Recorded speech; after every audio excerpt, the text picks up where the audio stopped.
Hello and welcome to Indus Special. I'm Meshal Malik. Music, a language that is understood by all and an art form that's universal in how it impacts people. There's a reason why it surrounds us and why we are drawn to rhythm and beats. On tonight's show, we discuss the science behind how music impacts the mind and the body. We also discuss the revolutionary power music holds and how it has evolved over the years.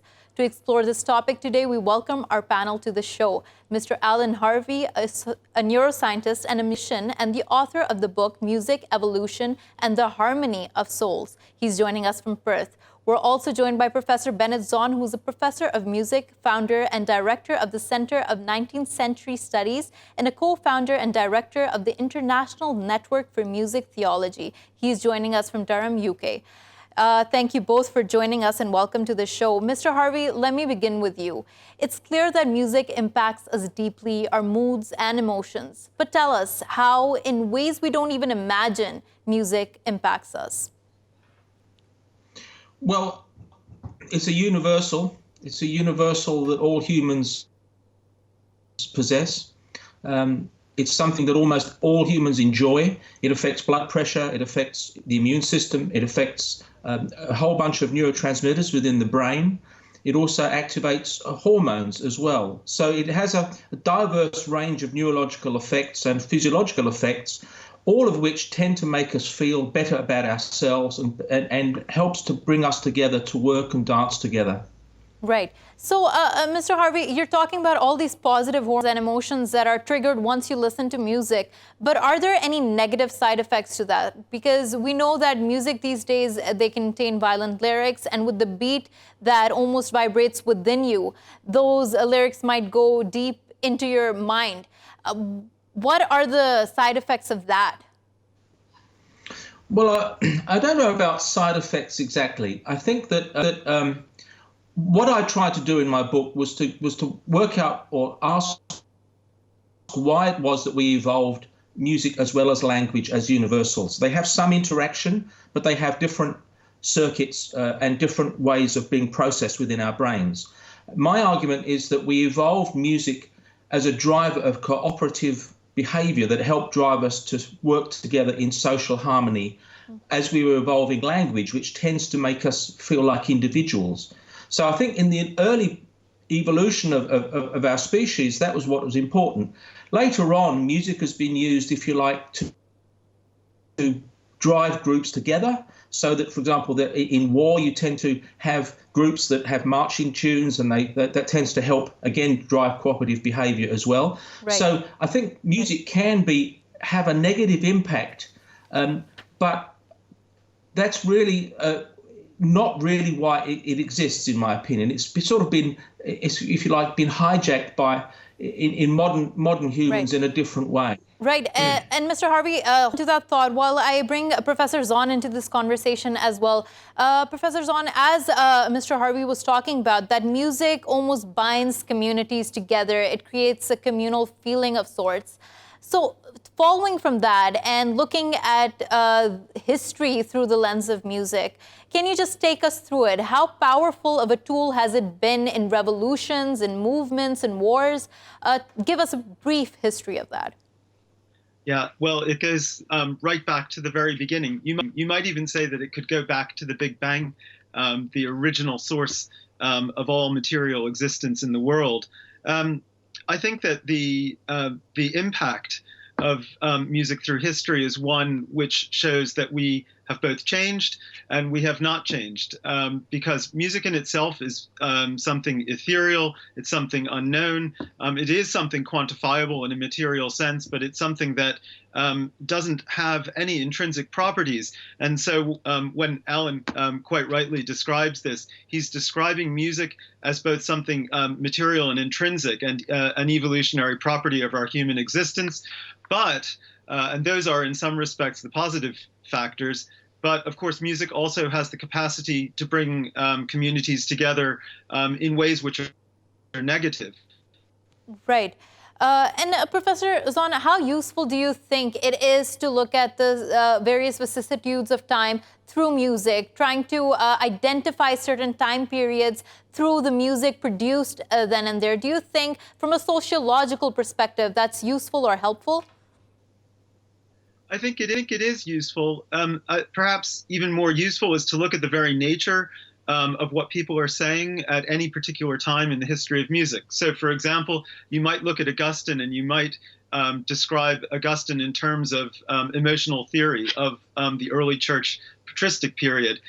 Interestingly, you can look at Augustine, and then you can also go to the Romantic period and look at a very famous German philosopher and theologian named Schleiermacher, and you can see almost identical theories of musical emotion. So it would be very interesting to compare the very early period in church history, for example, and a much more recent period in Romantic times, and look at the way that those two things both compare and also don't compare, the ways in which those things contrast.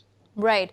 Mr. Harvey, going back to you, and one thing I find really fascinating while we talk about how music impacts the psyche, the mind, and the body in many ways, is how music evokes a sense of nostalgia, how it links us back to memories. Take us through that process. Why do we have such a tight association with music?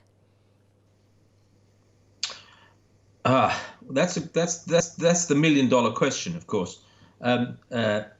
As I say, what I've attempted to do in the book that I wrote a couple of years ago was to not concern myself too much with the different types of music. I take the view that individuals should like whatever music they want to like, and that's their business. What I tried to do was to understand why it exists in the first place. Why is it we're unique in having two communication streams? We have language on the one hand and music on the other.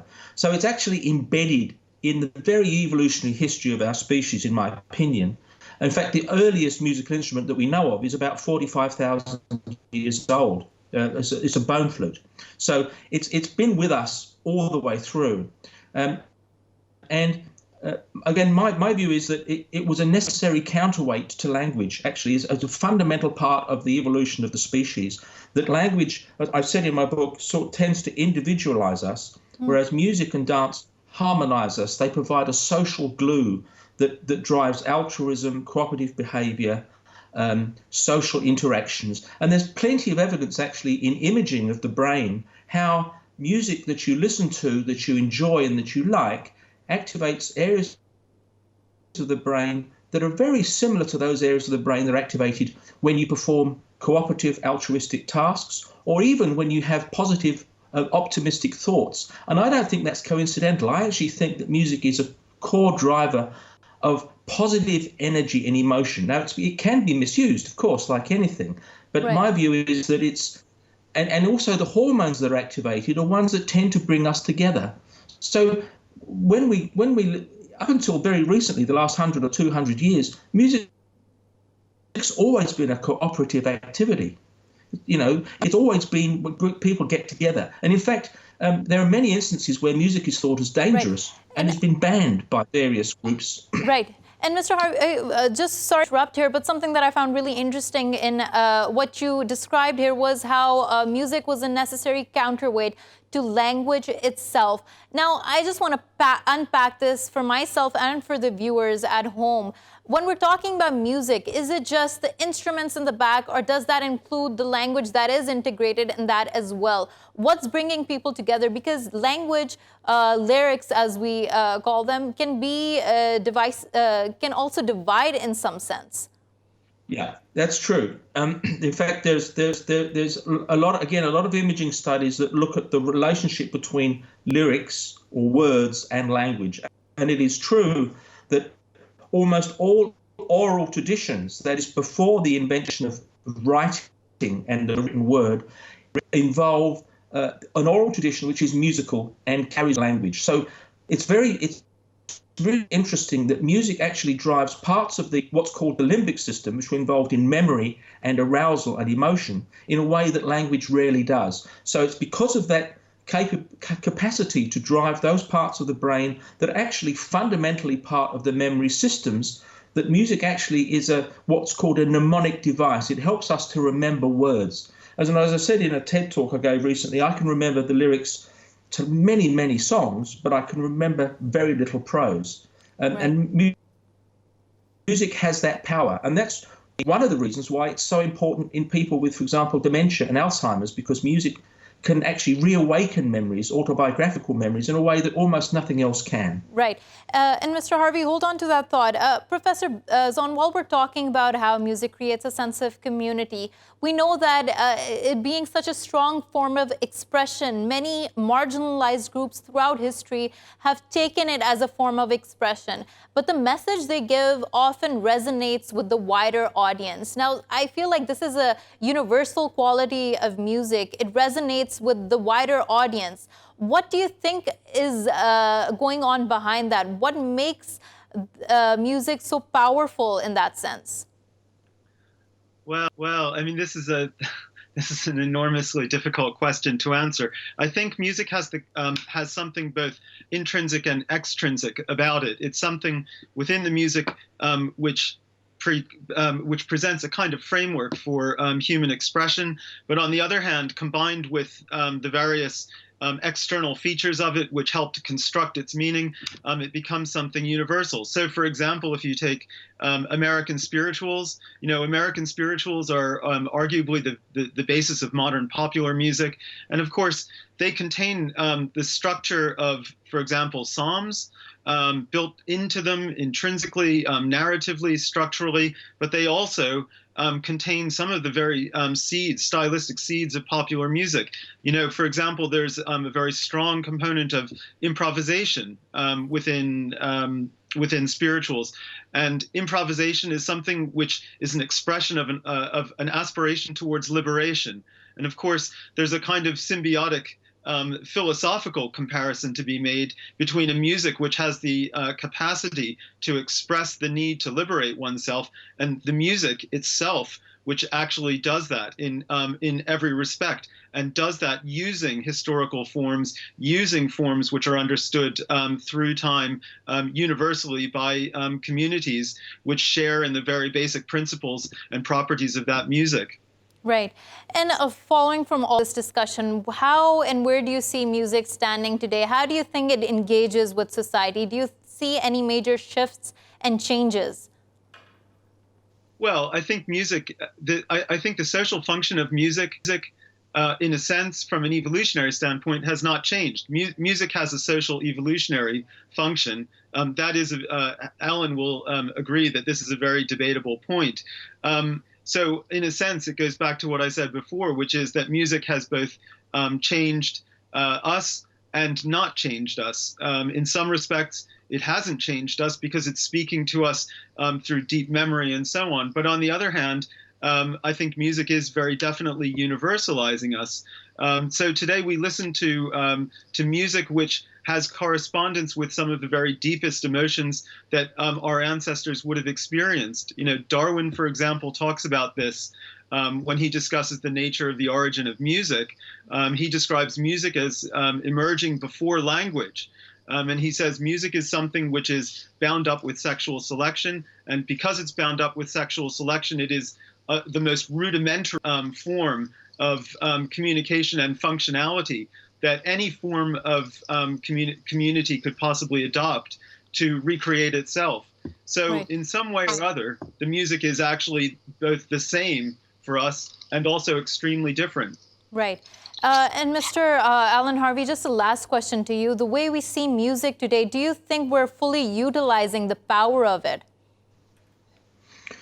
Let me just say that there are many ideas of why music evolved. Darwin had some ideas. I don't agree with the view that music came before language. I think that music and language evolved from a common precursor and then diverged, and there are many people also of that view.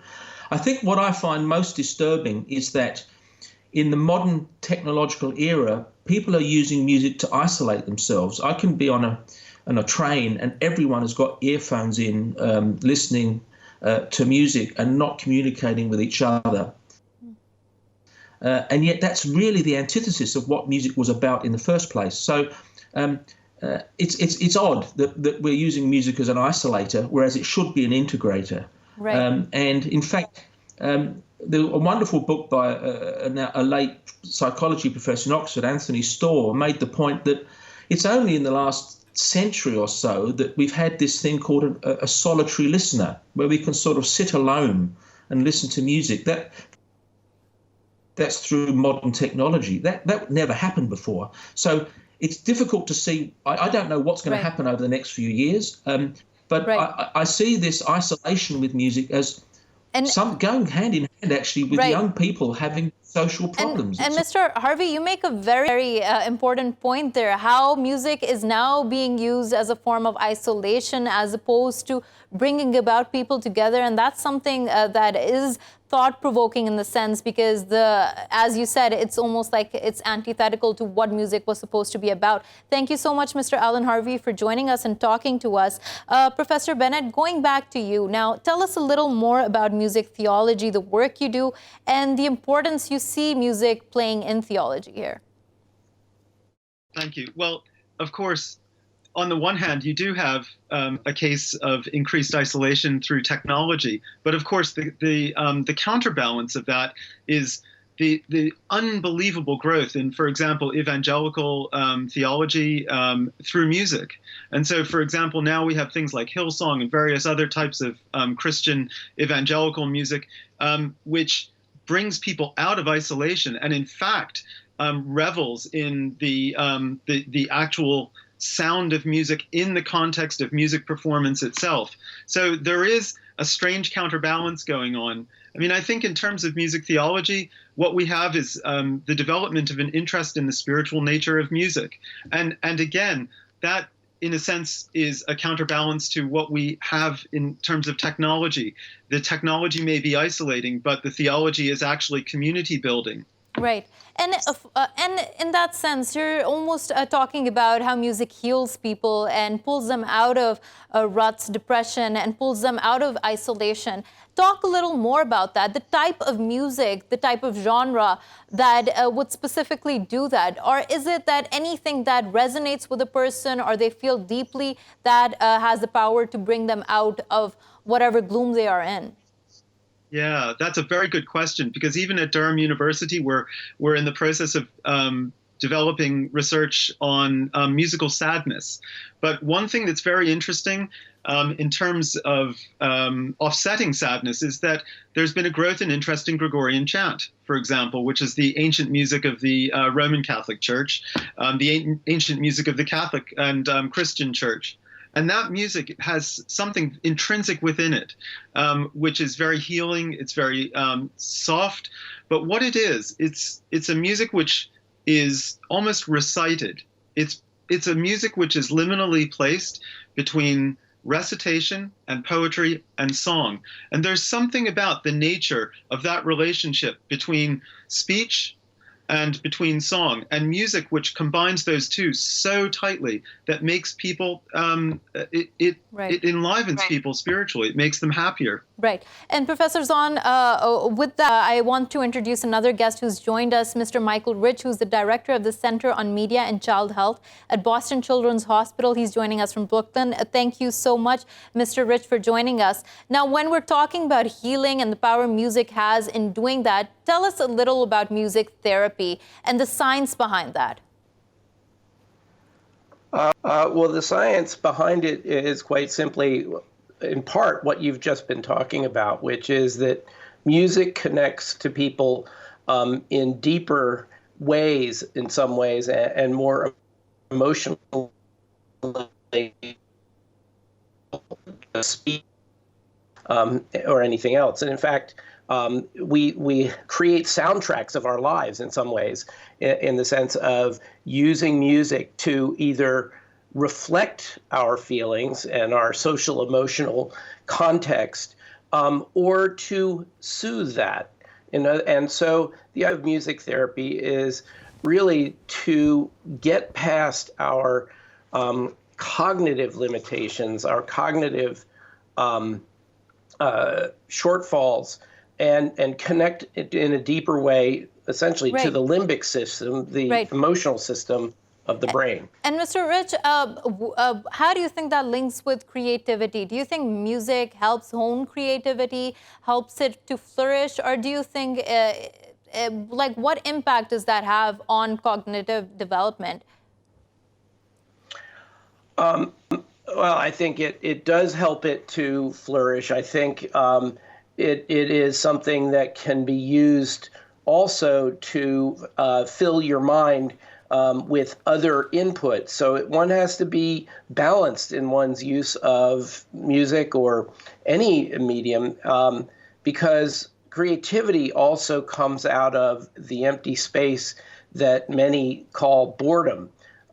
We have to create empty spaces, and not just that space, but also the discomfort of that space to create the new.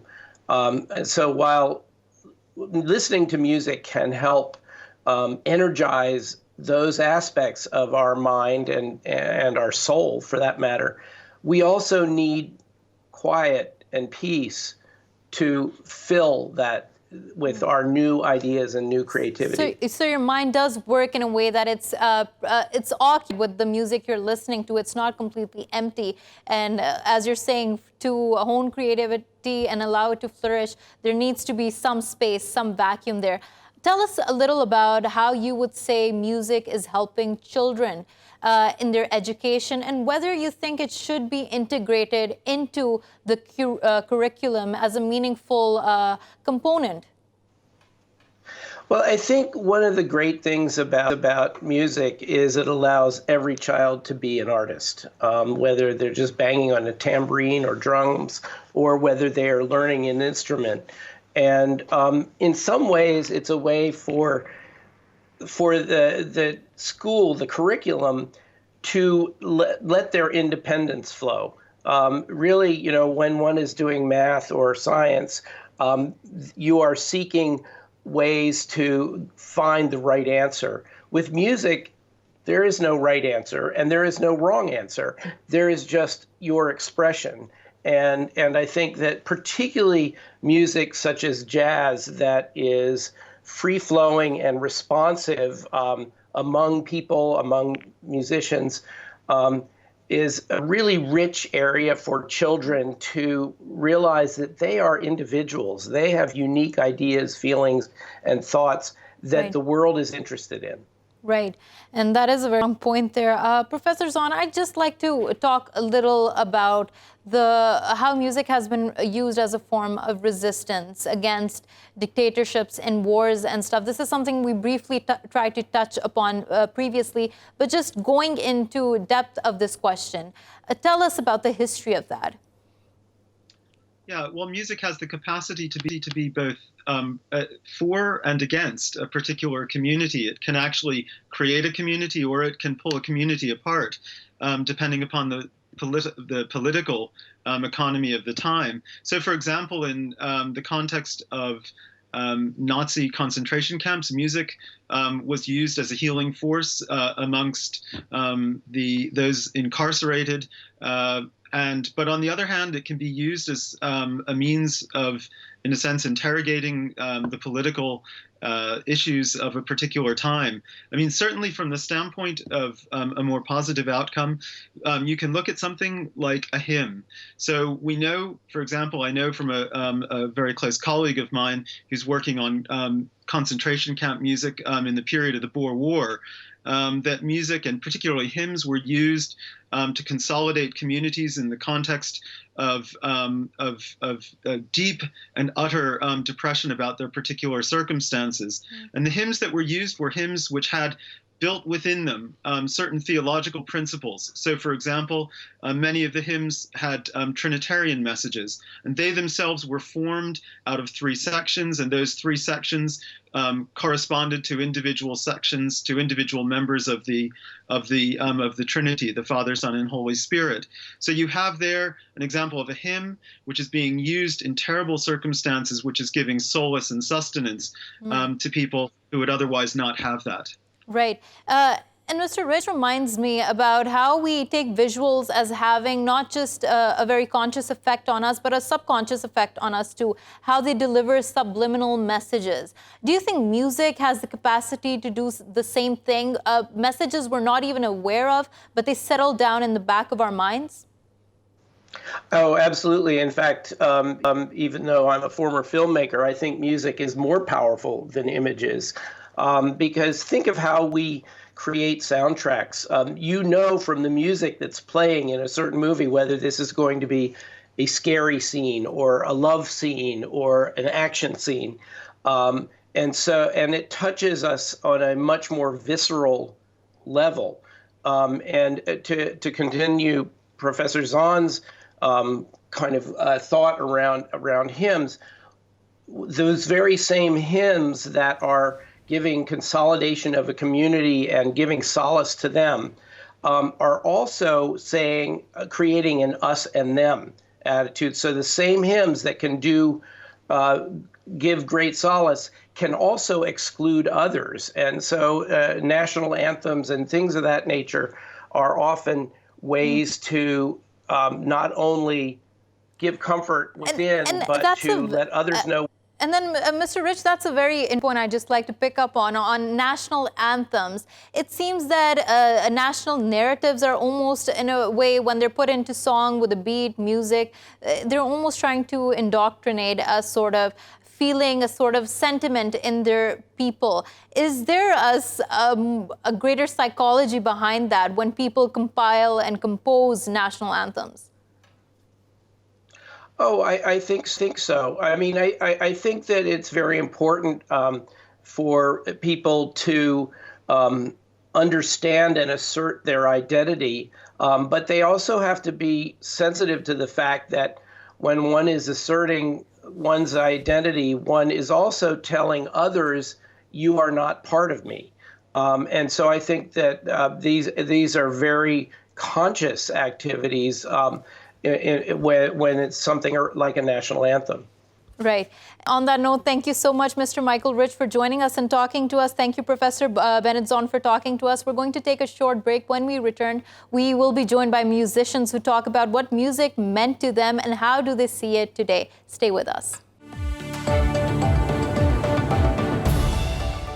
Welcome back to Indus Special. While we continue our discussion here, now we're joined by Dr. Taimur Rehman, who's an assistant professor at the Lahore University of Management Sciences. He's also an activist and a musician. We're also joined by Mr. Umar Saud, a musician, a leading percussionist from the band Quadrum. Thank you both for joining us and welcome to the show. Mr. Saud, let me begin with you. Now, you as a musician, what power do you feel resides in music, and that being the medium of expression you choose to be a vessel for your creativity? Yeah, I think it's quite a powerful tool when it comes to expressing yourself, expressing your emotions, and also relating or connecting with the people who are playing, who you're playing for, or who you're singing for, or who you're performing for. And I think it's a very powerful tool. Over the years that I've been playing percussions all across Pakistan, and one thing that I've noticed is that rhythm, because it is innate to your existence, you're born with it. The entire universe revolves in rhythm, which is why everyone can connect to it very easily. So wherever we've gone, irrespective of the social strata of that area, everyone loved our music. Why? Because it did not have any language barrier, and everyone could connect to it. Why? Because the rhythm is inside you. And whenever you listen to a dhol playing somewhere, you want to dance to it, you feel good about it. And wherever you want to celebrate something, you must have noticed that you always tap your feet to some music, which is why I think it's a very powerful and positive tool. Right. And Dr. Taimur Rehman, you're going to agree with what Mr. Saud said here, because you yourself allow your activism to go hand in hand with the music you play. Tell us a little about that. What is the relationship with between activism and music for you specifically? Friedrich Nietzsche once said that without music, life itself would be a mistake. And I think that is entirely correct, though I don't necessarily agree with other things that Nietzsche says. Music, it's a misunderstanding to think that, we are operating in a different category of music from other musicians who are not necessarily political. In my view, actually, every act becomes a political act because every act engages with society and the powers that exist in society in some way or another.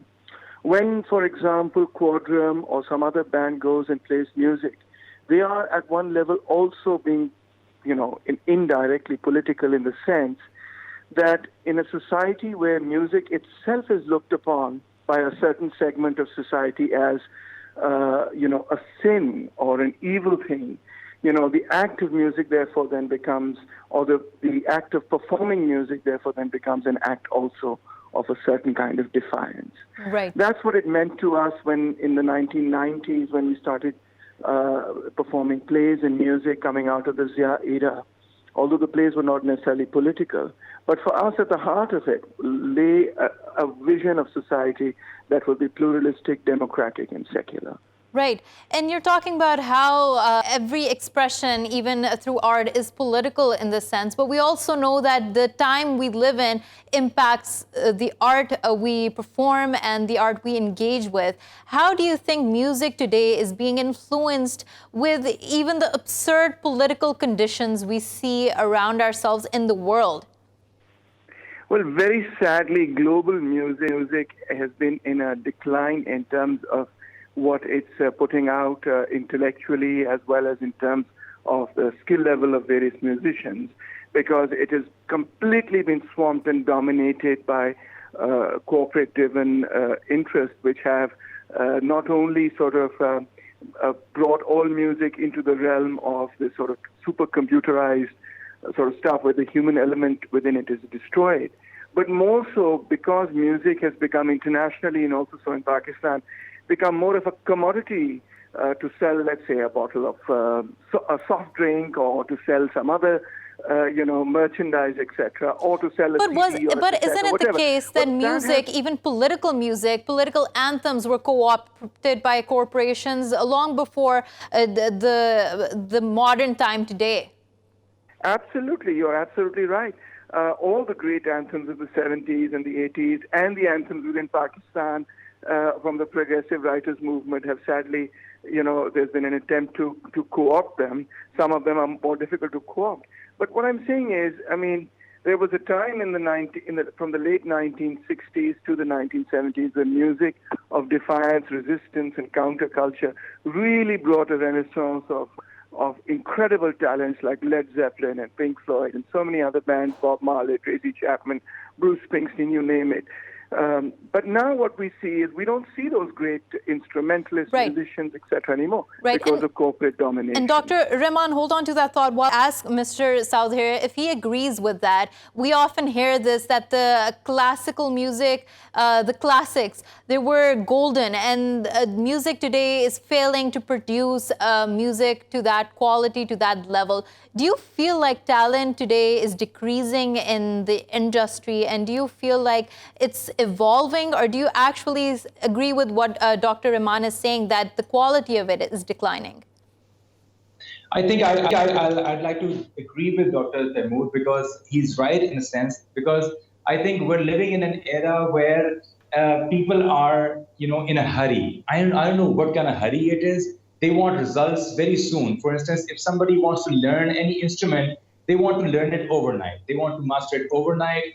They don't know the power of the experience that you get or experience that you go through to get to that level where you are able to produce some quality which lasts longer than your everyday songs, which you forget maybe a month after or a year after. And Dr. Taimur Rehman is referring to classical music, which we still hear, which my son, when started playing guitars, I introduced all kind of music to him. But what he chose was all classical music, maybe Led Zeppelin, maybe Pink Floyd, or all the musicians from that era. Why? Because I think the quality of time, the amount of time that has gone into producing that kind of music speaks, loads about its quality and why it is still so widely acceptable and accepted. Right. Unfortunately, when we come to the South Asian part, the problem is that we have never believed in writing music or the notation that you can read music. It has always, traveled from heart to heart. They call it Sina Basina. So all our great musicians, all the great people of our from the Right. history, And they Mr. haven't Saud, really. sorry to interrupt here, but something that I do want to pick on is how you mentioned South Asia here. And we know that classical music has been something that a skill of sorts that has been passed on from generation to generation. Like you're saying, that skill to actually dedicate yourself to learning something is diminishing. With that, how do you think classical music in South Asia, coming out of South Asia, is changing? And do you think it's endangered? It is. It is. You know why? Because all the people who had it in them, they wanted to transfer it only to their own generation. They were not open to teaching it to anyone who would want to learn. You can't just keep it to yourself. It is something that you have acquired from your elders, but it is your duty to pass it on to somebody who's really intrigued, who really wants to learn. May it be your own son or somebody else who's maybe more motivated than your own son. Why would you keep it to your own generation only and be called that gharana? So unless you belong to that gharana, where does it say that you cannot learn that kind of music if you don't belong to that gharana? That is the decline of the classical music in this part of the country. I think you can also ask Dr. Taimur. He might agree with me on this. Right. And Mr. Rehman, on that point, would you agree with what Mr. Saud has said of the state of South Asian music in general? 100%. It's absolutely true that when you restrict a particular scale or a rag or whatever into that particular gharana, and you don't teach that craft as a general rule, that craft is not being taught in universities or colleges or schools or campuses, etc., then it will ossify. And also, sadly, the way it's being taught, because I've studied classical music with an ustad, sadly, the way it's taught is there is a lot of emphasis on innovation within a scale and so on, but there's almost no emphasis on innovation with sound, with structure, changing keys, and or with the development of the concept of harmony or the concept of chords. So I think there's that music, our classical music, has fallen behind the times. And that's why it's become, sadly, it's become a bit of a dying art. It needs fresh oxygen. It needs fresh blood. And that fresh blood shouldn't necessarily come from those who are the progeny of, of the great ustad. That fresh blood can come from anywhere. People who are motivated to learn that should be given the opportunity to learn it. And finally, it has to move into campuses. Our classical music has to move onto college campuses and school campuses, because that's really where you're going to develop the real geniuses of tomorrow. Right. And I want to get your opinion on something we were talking about earlier, which was how music impacts the subconscious mind, how subliminal messages of sorts can be transferred through music. And Dr. Rehman, while music can be something that allows people to resist, people to revolt, it might also be something that allows people to conform. How do you see that political aspect of music? Well, to answer the first question, I've looked into this question quite a bit about the subconscious, etc. And in the way that we understand the subconscious, I frankly don't believe that it exists at all. I believe that basically you have the conscious mind, and that's about it. So that's a very radical perspective. Yeah, I know, because we're not up to date with what people in psychology are saying. I mean, the idea of the subconscious within actual medical clinical psychology has been dismissed a long time ago. It was very popular, earlier on with Freud and Jung, etc. But frankly, most of it has been dismissed by people who've been studying this subject. So yeah, I don't think it influences the subconscious, because I don't think the subconscious is, in that sense, really exists. All right. On the other hand, of conformity, I totally agree with what you stated. That it's very strange that the entertainment industry has gotten into the act of selling personality types. And so you have associated music with each personality type. Here's the jock, here's the pretty princess, this is the nerd, this is the ex, this is this person, this is that person, this is the rebel without a cause, this is the depressed, sort of introvert and so on. It's gotten into the act of selling personalities.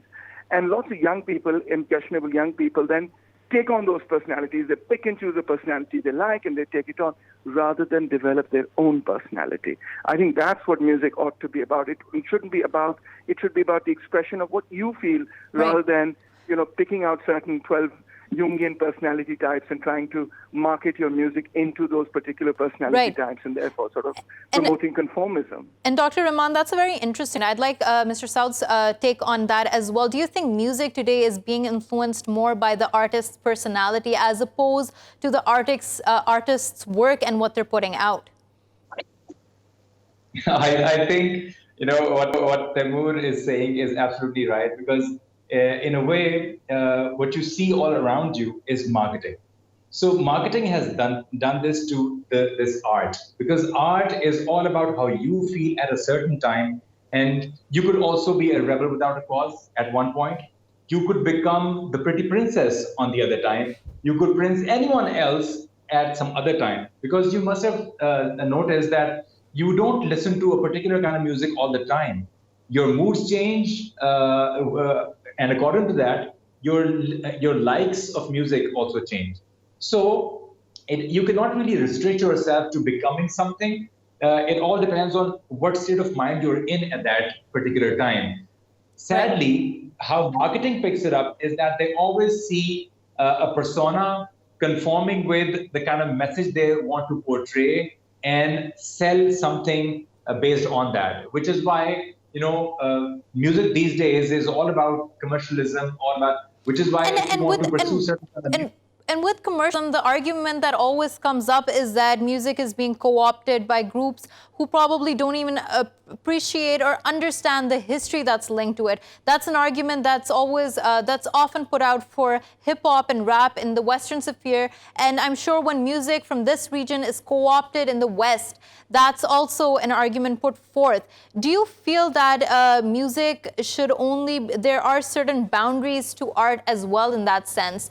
History and legacy with music is attached and it should be respected, and it shouldn't be co-opted by different groups. The problem is that no matter how much I agree or disagree with that, the natural evolution that is taking place around us, you can't really escape that. The kind of mindset that has been is popping up now in terms of, as I said earlier, that this generation wants to see the results, very quickly. They cannot wait. Their attention span is so small that you can't really produce like 10 minutes or 15 minutes long songs or rags for them. And you expect them to sit somewhere and listen to that. You cannot. You eventually have to evolve yourself, which is why you can't really do anything about it. Right. And Mr. Rehman, last question. I do want to put the same question to you. Do you think in certain genres of music, it's being co-opted by groups that don't understand it, that don't appreciate it, and it shouldn't be the case? Have you looked at the phenomena of Korean pop, which is called K-pop? Of course. It's very interesting because that is purely music that is manufactured by a corporation. They put together the band, they put together the image, they put together everything. So what we're seeing is the K-popization of all music across the board, which is that it isn't the individual artist that is expressing what they feel about life or about themselves or about the world they live in, but rather, it's a corporation that is telling them, well, our market research says that, if you wear this shirt, then you will be selling more records. It's the same phenomena we've seen in politics, sadly. So the marketing aspect has taken over the creative aspect. And I think, that's something quite sad with respect to music. Because when you play an instrument, it cannot be the case that your individuality will not shine through that instrument. When you actually put your fingers on a guitar or you put your hands on a drum or whatever, your individuality will always shine through. So that's really what music ought to be about, your individual and collective expression. Right, and on that note, I think it's end the show. Thank you so much, Dr. Taimur Rehman, for joining us. Thank you, Mr. Umar Saud, for joining us. It was a pleasure talking to you both. Thank you for watching Indus Special. We will see you again tomorrow with more stories. Till then, goodbye and take care.